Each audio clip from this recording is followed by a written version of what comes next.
Assalamualaikum warahmatullahi wabarakatuh. Eh, Teman-teman mahasiswa 1 MDA, ya, sebagaimana kita sempat obrolkan kemarin melalui Google Classroom, sempat juga di WA berkaitan dengan mata kuliah kita kepemimpinan Islam, ya. Prinsip daripada kepemimpinan Islam ini sebetulnya bagian dari teknik-teknik kepemimpinan yang didasarkan pada Al-Quran dan hadis atau apa yang ada dalam Islam, baik dari sisi kejujuran, kemudian tanggung jawab, kesetiaan, keikhlasan, ya. Namun dari proses-proses tersebut nanti akan kita kaji satu persatu, termasuk nanti akan ada kajian tokohnya, karena tanpa ada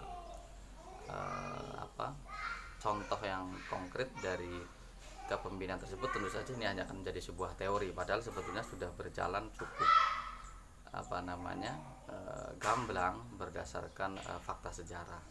Nah, adapun pada kesempatan kali ini, ya, saya hanya akan membagi kelompok sebagaimana yang kemarin kita sepakati bahwa saya diberi amanah untuk membagi kelompok bagi teman-teman semua. Baik, ada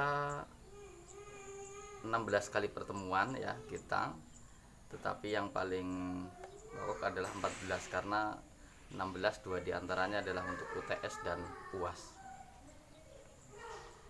Pada pertemuan nanti mulai ada pembahasan dari pemakalah, ya, atau kelompok.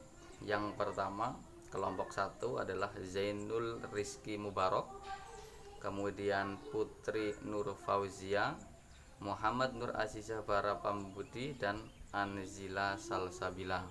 Temanya ialah menjelaskan dan menganalisis pokok bahasan kepemimpinan dalam pandangan Islam.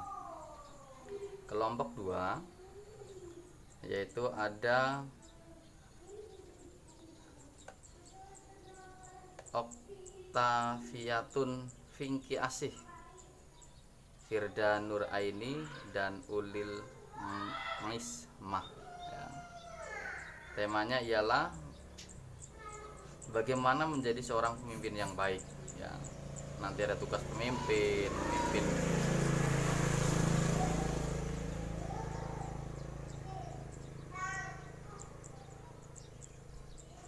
tugas memimpin, ya, kemudian ada motivasi dan pemimpin yang analisis sumber kekuatan pemimpin. Nah, yang berikutnya kelompok 3 Safna, kemudian ada Lina Sofia, Nur Laila Tunisa, dan Yahya Haidar. Temanya ialah kepemimpinan individu. Selanjutnya kelompok 4 ada Risnawati Lia Zahratul Insani Istiqomah. Temanya adalah konsep dan prinsip kepemimpinan, tentu saja dalam Islam, ya. Nah, adapun kelompok 5 yaitu Alif, kemudian Fikri Haikal, Atin, dan Ismi Ainun Habibah, ya. Temanya ialah pokok kepribadian seorang pemimpin, ya. Kemudian kelompok 6 ini ada Nur Hafidatun Nisa, Imron Rosadi, dan Putri Dewi, ya. Temanya ialah kepemimpinan yang visioner. Coba nanti digambarkan bagaimana kepemimpinan itu harus visioner, artinya punya arah masa depan yang jelas dan konkret, ya. Nah, kemudian kelompok 7, ya, kelompok 7 ini ada Hilmar, Rio, dan Anila, ya. Temanya ialah pengikut yang setia. Tidak mungkin ada seorang pemimpin tanpa ada yang dipimpin, dan menjadi bagian dari orang yang dipimpin juga merupakan karakter seorang pemimpin, ya. Baik, yang selanjutnya ialah kelompok 8. Ini ada Rifa, Ulia, kemudian Vivi, Temanya ialah pokok bahasan, motivasi dan dorongan. Seorang pemimpin tentu saja harus memiliki motivasi dan dorongan dalam kepemimpinannya. Maka pemimpin ini harus punya arah dan target yang jelas ya. Nah, selanjutnya ialah kelompok 9, Sagita, Sinta, Dimas dan Rofi.